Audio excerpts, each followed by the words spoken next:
हलचल TV news. Hema Malini पहुंची whistling woods institute वेदा के 3rd सीजन के 5th कल्चरल हब के इनॉग्रेशन में, जहां उन्होंने अपने क्लासिकल डांस के टेक्निक्स बताए। हेमा मालिनी ने वेदा कल्चरल हब के इनॉग्रेशन में बताया कि हमें देश में 100 से ज्यादा डांस स्कूल्स की जरूरत है, उस इंस्टीट्यूशन की जो युवा वर्ग में कल्चरल नॉलेज को बढ़ाए। यहाँ हेमा मालिनी ने स्टूडेंट्स को भरतनाट्यम के विभिन्न मुद्रास के बारे में भी बताया। उन्होंने यहाँ अपने डांसर और एक्ट्रेस बनने तक के सफर के बारे में भी बातें शेयर की। Yes, I also enjoyed being here in Whistling Wood. पिछले बार मैं नहीं आ सकी और इस बार मैं आई हूँ तो मुझे बड़ा अच्छा लगा and meeting the students and then they are all learning art of filmmaking and filmmaking में कितना ज़रूरी है डांस के बारे में जानकारी लेना, क्योंकि dance is not only for dancers but it is also for the direction department, the script writers. If you are going to be photography, everybody should learn it so that they know where to use what.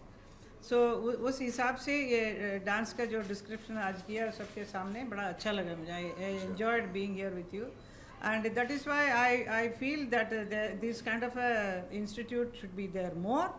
And then also a dance institute also is very very important. All over India should be made. And not just me alone, there should be many wonderful artists our country has got. Such इतने अच्छे कलाकार हैं हमारे हिंदुस्तान में, उन सब की तरफ से भी ये हमारे बच्चों को, जो आने वाली पीढ़ी को ये सिखाना ज़रूरी है ताकि उनके body, mind and soul is in a perfect condition and then they learn a lot, so much discipline, so many things they learn. It is a skill. India की जो बात करते हैं हम, वो पूरा यहाँ से शुरुआत होती है.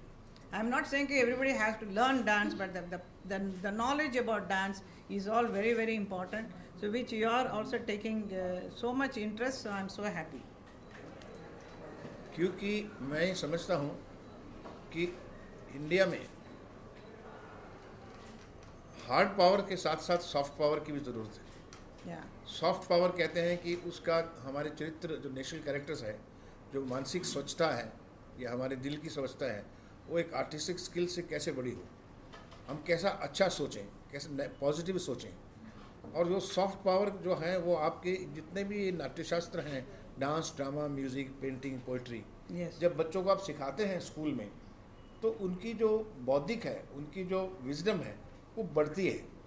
खाली विवाद होना ही ज़िंदगी में, लड़ाई झगड़े होना ही ज़िंदगी नहीं है. ज़िंदगी में आगे बढ़ने के लिए हमें नेशनल कैरेक्टर की बहुत सख्त ज़रूरत है. और नेशनल कैरेक्टर बनाने के लिए ये कल्चरल एक्टिविटीज़, अपने पुराने कल्चर को समझना, अपने पुराने वेदों को समझना, वैदिक साइंस को समझना, ये बहुत ज़रूरी है हमारे बच्चों के लिए. India has to be a great soft power like America. If America is a big brother, it is because they have a huge soft power. Entertainment, the writers, the directors, the pictures, the entertainment, the television show, literature. आप देखिए कितना आगे बढ़ा है. हम उनको discourage नहीं कर सकते. हम हर चीज़ के लिए हम सवाल पूछते हैं, ये क्यों, ये क्यों. लेकिन इसका मतलब कि हम अपने देश को पीछे ले जा रहे हैं या आगे ले जा रहे हैं. इस तरह के कल्चरल इंस्टीट्यूट्स हो, चाहे व्हिस्लिंग वुड्स हो, चाहे इनका स्कूल हो या किसी और का स्कूल हो, मैं समझता हूँ कि हिंदुस्तान को 100 नहीं 100 से ज़्यादा कल्चरल एक्टिविटीज़ के स्कूल चाहिए, एजुकेशन चाहिए. जो एजुकेशन हमारी चल रही है वो एक अलग तरीके से चल रही है. इंजीनियरिंग है, डॉक्टर है, ठीक है, वो भी अच्छे हैं, लेकिन कल्चरल इंस्टीट्यूशंस का होना बहुत ज़रूरी है हमारे देश के लिए. ये प्लीज़ हम सबको समझना बहुत आवश्यक है. आज आप देखिए कि 1 घंटे के अंदर, 1.5 घंटे के अंदर जो स्टूडेंट्स ने ज्ञान पाया है, 500 स्टूडेंट्स ने, वो ज्ञान उनको ज़िंदगी में ना पहले मिला है ना मिलेगा शायद. इतना फ़र्क पड़ा है स्टूडेंट्स के माइंड में. आप इसकी इम्पोर्टेंस समझिए.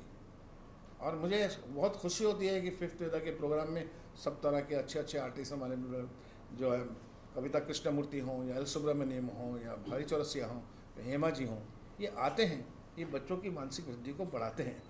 इसको पॉजिटिव क्यों नहीं लेते हम लोग? क्यों हमेशा हम उसके बीच में एक गंदी चीज़ को ढूंढने की कोशिश करते हैं, उसमें कीड़ा कहाँ है वहाँ छुपा हुआ, उसको ढूंढने की कोशिश करते हैं? ऐसा प्रयत्न हमारा क्यों होना चाहिए? आप गवर्नमेंट में हैं तो आपको लगता है कि कुछ सिलेबस में भी चेंजेस होने चाहिए, कल्चरल चीज़ें शुरू से होनी चाहिए बच्चों के स्कूल्स में होना चाहिए. हाँ, वही चीज़. स्कूल्स में आजकल डांस, म्यूज़िक का एक्टिविटीज़ है, but not to that extent, but because school education itself is so higher nowadays.